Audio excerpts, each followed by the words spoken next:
Isolement conscient, qu'avez-vous besoin de résoudre? Bien que cela puisse nous effrayer quelque peu de rester seul et en silence, parfois l'isolement conscient est nécessaire pour résoudre nos conflits internes et se retrouver face à nous-mêmes. L'isolement conscient est celui qu'une personne choisit volontairement, car elle en a besoin ou le désire.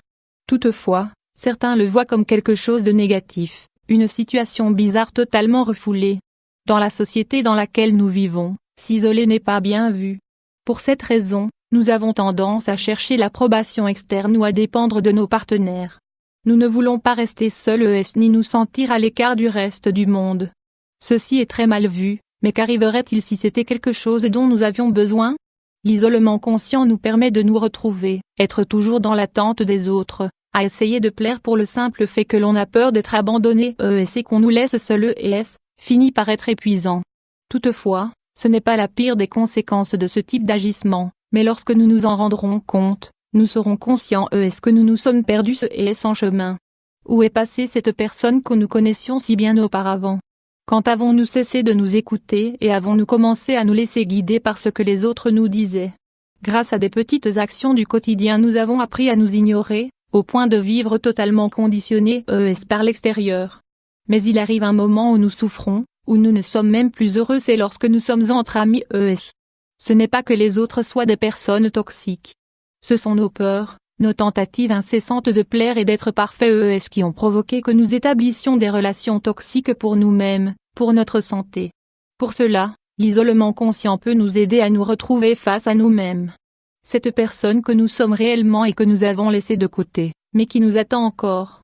Une nouvelle prise de perspective. De plus, l'isolement conscient nous permet d'avoir une nouvelle perspective sur tout ce qui passe dans notre entourage.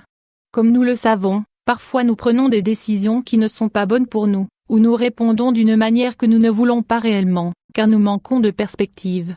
Prendre ce temps pour nous aidera à voir les problèmes comme des opportunités, les erreurs comme des apprentissages et les personnes comme des miroirs qui nous parlent de nous-mêmes.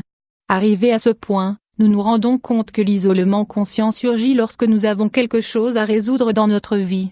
Que ce soit parce que nous sommes tombés dans la dépression, que nous ne sachions pas gérer nos relations ou pour des peurs que nous ne voulons pas affronter. Avec tout ceci, il y a eu une déconnexion avec notre être véritable qu'il est important de récupérer. Car, même si nous cherchons de l'aide, nous savons qu'elle est en nous. Il suffit de nous donner du temps et d'écouter. La solution est toujours en nous, bien que nous ayons parfois besoin d'un coup de pouce, d'une aide. Toutefois, que les choses changent en mieux par rapport à nous est une responsabilité qui se trouve seulement entre nos mains. L'isolement conscient nous permet de nous choyer. Lorsque nous avons un problème, parfois nous avons besoin de câlins et d'affection envers nous-mêmes. Et nous attendons toujours des autres qu'ils nous le donnent, mais nous ne nous rendons pas compte que nous devons commencer par nous choyer. Nous attendons toujours des autres, et nous nous occupons très peu de nous, peut-être parce que nous pensons que cela signifie être égoïste. Cependant, quand l'isolement nous appelle, c'est que c'est le moment de nous concentrer sur nous-mêmes et sur personne d'autre. L'isolement conscient nous aide à nous donner la priorité, à nous choyer et à nous écouter quand nous avons passé trop de temps perdu et que nous ne savons plus qui nous sommes. Passer un temps seul peut être positif pour voir une situation depuis une nouvelle perspective, pour nous débarrasser d'une dépendance émotionnelle ou pour surmonter un deuil. Éviter l'isolement conscient quand nous le ressentons et en avons besoin peut être une erreur. Nos peurs ou les qu'en dira-t-on, et même la peur de perdre ne doivent pas nous conditionner.